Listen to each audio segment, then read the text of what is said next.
Okay, hello everybody, we're group 2. I'm Nathan Quapish. I'm Jonas Forbo. I'm Casey Garland. I'm Nicole Opperman. And I'm Michael Creighton. And we're presenting on students' attitudes, beliefs, and knowledge of sustainability and how it affects their practice. On our agenda today is first introduction, literature review, hypothesis development, research design, survey plan, and finally sample plan.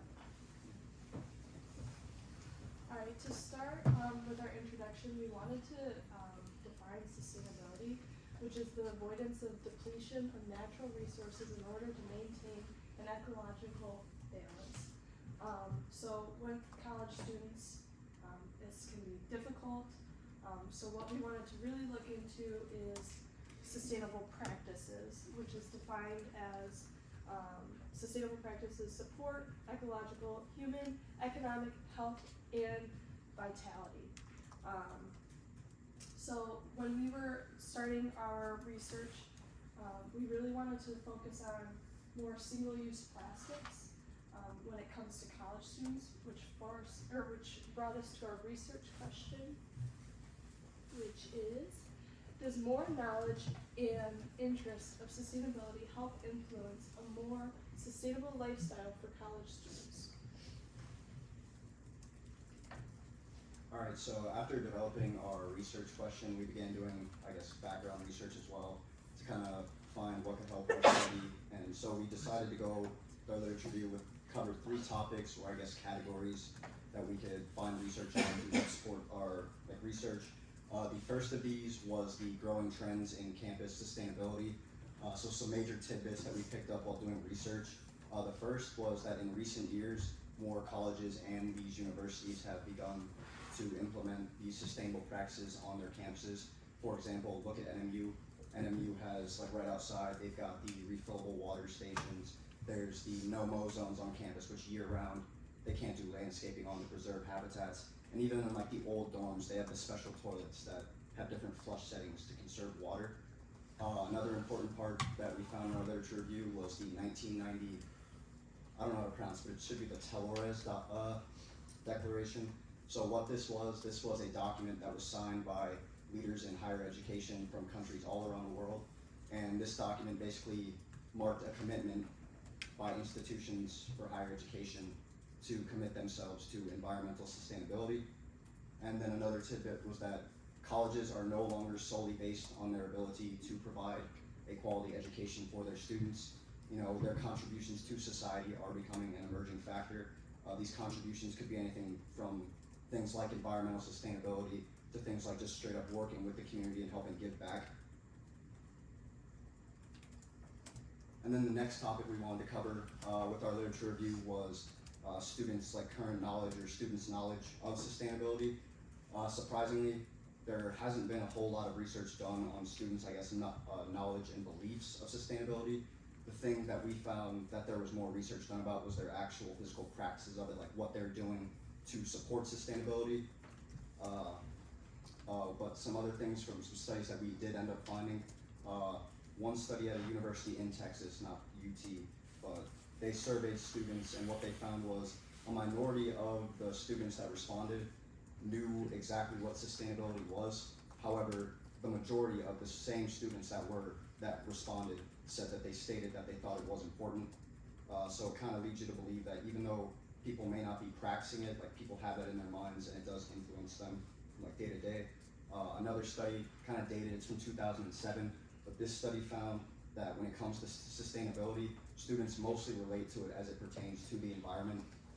And then another study, a little more recent than that, trying to get the understandings of college students about sustainability, it found that their understandings of it usually emphasized the environment, we know it mostly. And then close behind that, or kind of behind that, was social justice, which is kind of what we see emerging now, that being things like racial diversity and inclusion.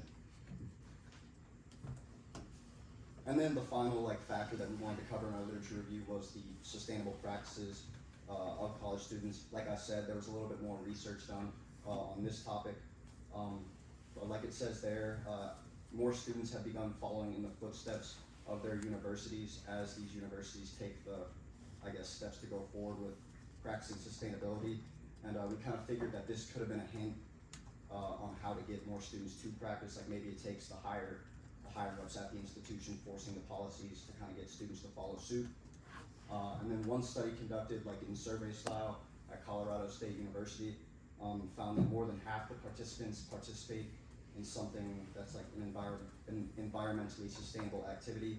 These activities included recycling, reduction of energy and water consumption, and then reduction of like car usage, so driving less. And then interestingly enough, that same study found that less than 3% of the respondents took part in no environmentally sustainable activities. So from those respondents, whether it be like on purpose that they do that or not, it shows that like section of people that just, not that they don't care, but it's a very minute like population on that campus at least that just did nothing. So going off from that extensive literature review, we came up with two hypotheses. The first one was increased knowledge of sustainability among students does lead into increased sustainable practices. Because 60% of college students would like to learn more about sustainability, there's a lack of education within student bodies overall, and teaching students to about alternatives can improve their lifestyle and overall face problems college campuses deal with at this stage.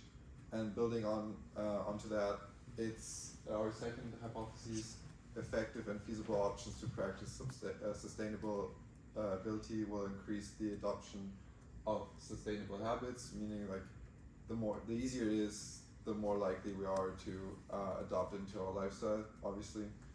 So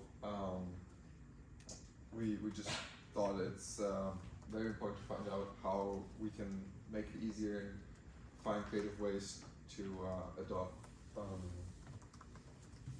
more sustainable behaviors. Alright, and now to kind of basically cover the basics of our research design. Our dependent variable, that is the sustainable practices of college students. So I guess what we would do if we're recycling, if we're reducing our energy usage, what have you. And then our independent variables are college students' attitudes, beliefs, and knowledge of sustainability. We're kind of looking for a correlation between the two, if there is any at all. And interestingly enough, like what we were originally going to do with our plan and like the study is we wanted the dependent variable to be we wanted it to be carbon footprint, and then we wanted like the independent variables to be like the actual practices like we measured like here for the dependent.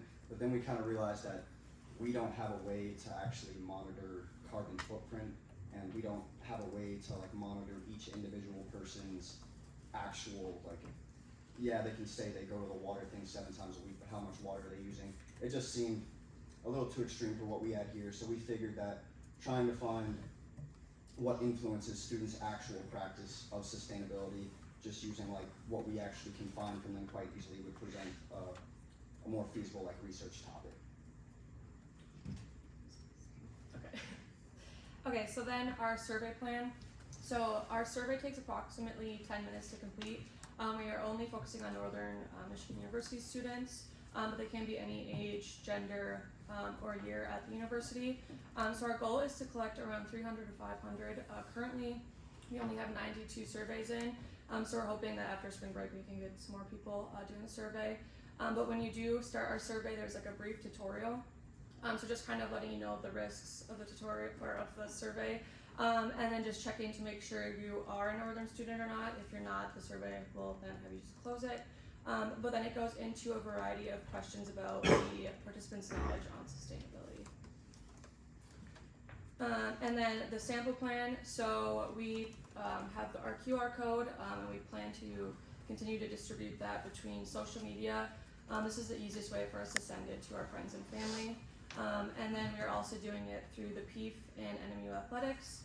So we are putting our code in locker rooms, in the weight rooms, at the gyms, and then also giving them to student athletes to take the survey.